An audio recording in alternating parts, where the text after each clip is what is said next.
Она наситу лугатуль арабия. Я забыл в арабском.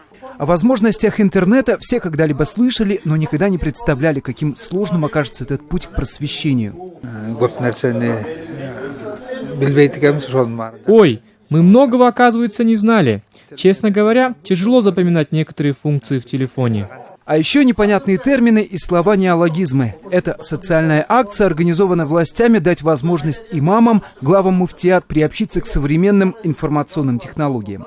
Постарались им объяснить только те программы, которые могут быть напрямую им полезны, и эти же программы тоже постарались объяснить самым простым языком. С первым кликом Абиддин Маджитов штурмует просторы всемирной паутины. Для начала зарегистрирует электронную почту, затем откроет страницу в социальных сетях.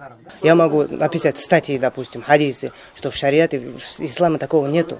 То есть ислам никогда не приказывает убивать, либо же таким образом, да. Я его напишу, поставлю на свой сайт, Facebook, да. И после этого, то сколько человек будет читать, от этого они будут распространять другим, да. И это большой польза это идет.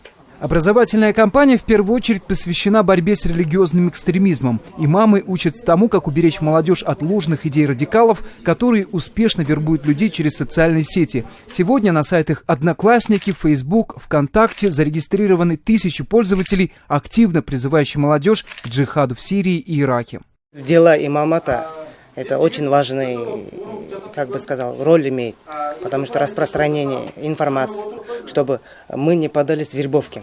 На двухнедельных семинарах есть дисциплины по риторике. Имамов обучают вести доверительную беседу с молодежью о религии. Есть курсы и по тайм-менеджменту, где священнослужителей учат организовывать время молитвы таким образом, чтобы она не мешала работе. Имам, он может успевать делать всего хорошего, если он умеет рационально использовать свое время. Они должны работать с населением в течение, если надо, 24 часа.